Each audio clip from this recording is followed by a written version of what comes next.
বিসমিল্লাহির রহমানির রহিম। প্রিয় দর্শক শ্রোতা সকলকে শুভেচ্ছা এবং আসসালামু আলাইকুম। আজকে এমন একটি বিষয়ে আলোচনা করব যেটা আমাদের স্বাধীনতা ইতিহাসের সাথে জড়িত, এবং এইটা শোনার পর হয়তো আমাদের দেশে ভারতের দালাল এবং ভারতের প্রেমে যারা গদগদ তাদের হয়তো বুকে কষ্ট হতে পারে, এবং আমাদের অনেক নেতাদের এবং যারা বিভিন্ন হানি ট্র্যাপ, মানি ট্র্যাপ এবং বিভিন্ন ট্র্যাপে ভারতের রয়ের কাছে আটকা পড়ে আছে তাদেরও কষ্ট হতে পারে। তো বাট আমি একটি সত্য বিশ্লেষণ আলোচনা করতে চাই, যেটা আসলে যেটার উপর চিন্তা ভাবনা করার প্রয়োজন আছে। বিশ্বের দিকে তাকালে, বিশ্বের বিভিন্ন দেশের দিকে তাকালে আসলে এই বিষয়টি কোথায় গিয়ে দাঁড়ায়, এই বিশ্লেষণের দায়িত্ব আমি আপনাদের উপর ছেড়ে দিলাম। 1971 সালের ডিসেম্বরে পাকিস্তানি সেনাবাহিনীর আত্মসমর্পণের পর বাংলাদেশ একটি স্বাধীন রাষ্ট্র হিসাবে আত্মপ্রকাশ করে। 9 মাসের রক্তক্ষয়ী মুক্তিযুদ্ধে লক্ষাধিক মানুষের জীবন ও অগণিত মানুষের সম্ভ্রম বিসর্জনের পর যখন বিজয়ের আনন্দ ছড়িয়ে পড়ছিল, তখন নবজাত রাষ্ট্রটির সামনে ছিল এক বিশাল ভগ্নস্তূপ। কিন্তু সেই ধ্বংসস্তূপের মধ্যেও যা অবশিষ্ট ছিল তার একটি উল্লেখযোগ্য অংশ রহস্যজনকভাবে অদৃশ্য হয়ে যেতে থাকে, এবং অভিযোগের আঙ্গুল উঠতে থাকে মিত্রবাহিনীর দিকে। ভারতীয় সেনাবাহিনী 1971 সালের ডিসেম্বর মাসে বাংলাদেশে প্রবেশ করে এবং 1972 সালের মার্চ মাস পর্যন্ত এদেশে অবস্থান করে। এই সমকাল নিয়ে সেই সময় থেকেই নানা প্রশ্ন উঠছে। দাবি করা হয়েছে যে খুলনা, চট্টগ্রাম এবং কুমিল্লার মিল কারখানা থেকে শিল্প যন্ত্রপাতি, কাঁচা পাট, খাদ্য মজুদ, যানবাহন, এমনকি ছোট জাহাজ পর্যন্ত সরিয়ে নেওয়া হয়েছিল। আরও সুনির্দিষ্টভাবে বলা হয়েছে সামরিক সরঞ্জাম ভর্তি প্রায় 200টি রেল ওয়াগন এবং 70 থেকে 80 লক্ষ টন চাল, গম ও পাট এই সময়কালের মধ্যে সরিয়ে নেওয়া হয়। খুলনার তৎকালীন ডেপুটি কমিশনার 300 মিলিয়ন টাকার ক্ষতির কথা আনুষ্ঠানিকভাবে নথিভুক্ত করেছিলেন। ব্রিটিশ দৈনিক গার্ডিয়ানের সাংবাদিক মার্টিন উলাকট 1972 সালে একটি নিবন্ধে বাংলাদেশের কারখানাগুলো পদ্ধতিগতভাবে লুণ্ঠিত হওয়ার চিত্র তুলে ধরেছিলেন। এই দাবিগুলো সম্পূর্ণরূপে প্রমাণিত বা আনুষ্ঠানিকভাবে স্বীকৃত না হলেও কিন্তু একাধিক সমসাময়িক সূত্রে এগুলো নথিভুক্ত হয়েছে, এবং দশকের পর দশক ধরে এ নিয়ে আলোচনা চলছে বিভিন্ন মহলে। এই ঘটনার কেন্দ্রে একটি মৌলিক প্রশ্ন আছে যা এড়িয়ে যাওয়া সম্ভব নয়। আন্তর্জাতিক যুদ্ধের প্রচলিত নিয়মে বিজয়ী পক্ষ পরাজিত শত্রুর সম্পদ গনিমতের মাল হিসাবে নেওয়ার সুযোগ পেতে পারে, যদিও সেটি আধুনিক আন্তর্জাতিক আইনে সীমিত। কিন্তু বাংলাদেশ তো ভারতের শত্রু ছিল না, ছিল মিত্র।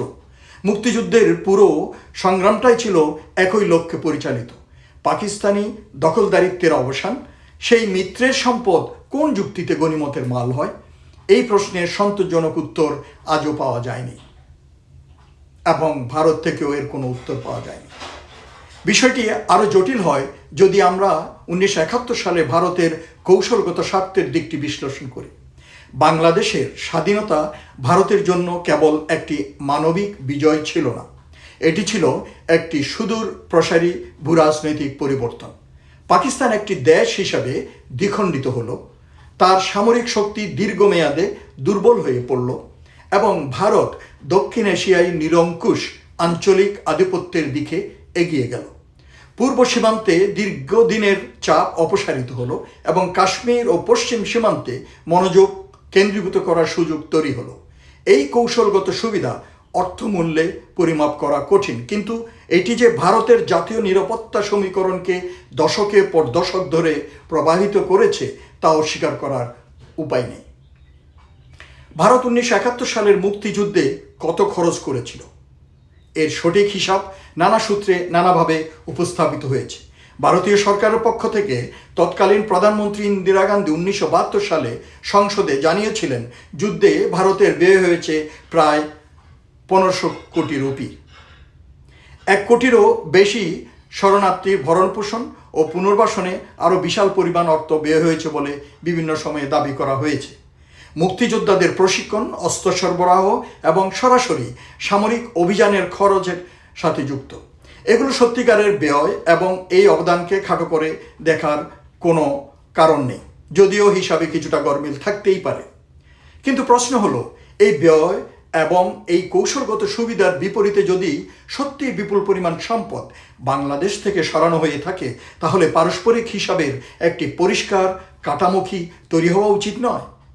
দুই দেশের মধ্যে এই অমীমাংসিত প্রশ্নটি দীর্ঘকাল ধরে একটি ঐতিহাসিক খোঁচার মতো বিরাজ করছে, যা কোনো সরকারই সরাসরি মোকাবেলা করতে সাহস পায়নি। বাংলাদেশ ভারত সম্পর্কের ইতিহাসটি জটিল। একদিকে রয়েছে 1971 সালের অকুণ্ঠ সহায়তার ঋণ, যা বাংলাদেশের মানুষ কৃতজ্ঞতার সাথে স্বীকার করে। অন্যদিকে রয়েছে স্বাধীনতার পরবর্তী দশকগুলোতে একের পর এক বিরোধপূর্ণ ইস্যু, ফারাক্কা বাঁধ ও পানির বন্টন, তিস্তার পানির ন্যায্য হিস্সা, সীমান্তে বিএসএফের অবিচারে গুলিতে বাংলাদেশি নাগরিকের মৃত্যু, অভিন্ন নদীগুলোর ব্যবস্থাপনা এবং বাণিজ্য ঘাটতি। প্রতিটি ইস্যুতে বাংলাদেশ একটি দুর্বল অবস্থান থেকে আলোচনায় বসেছে, মূলত 1971 সালের কৃতজ্ঞতার চাপে এবং নির্ভরতার রাজনীতিতে।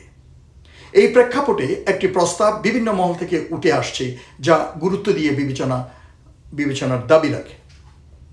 1971 সালে ভারতের ব্যয় এবং যুদ্ধোত্তর সময়ে কথিত সম্পদ স্থানান্তরের বিষয়ে একটি নিরপেক্ষ দ্বিপাক্ষিক কমিশন গঠন করা হোক। এই কমিশন প্রকৃত তথ্য উপাত্ত পর্যালোচনা করে একটি চূড়ান্ত হিসাব উপস্থাপন করবে। এতে না বাড়াবাড়ি থাকবে, না অস্বীকার থাকবে ইতিহাসের প্রতি সততা এবং সার্বভৌম রাষ্ট্র হিসাবে পারস্পরিক সম্মানের ভিত্তিতে সুসম্পর্ক পুনর্গঠনের ইচ্ছা।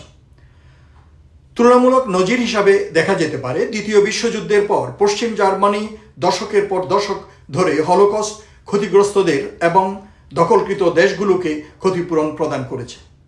জাপান দক্ষিণ কোরিয়াকে ঔপনিবেশিক শাসনের জন্য ক্ষতিপূরণ দিয়েছে, যদিও সেই বিতর্ক এখনও পুরোপুরি শেষ হয়নি।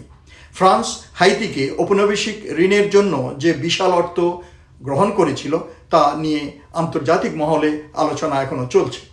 অর্থাৎ ইতিহাসের অমীমাংসিত আর্থিক ও নৈতিক প্রশ্নগুলো মোকাবেলা করার একটি আন্তর্জাতিক নজির রয়েছে।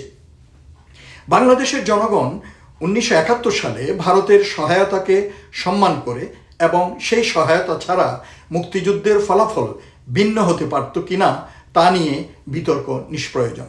কিন্তু কৃতজ্ঞতা মানে অন্ধত্ব নয়, মিত্রতা মানে প্রশ্নহীন আনুগত্য নয়।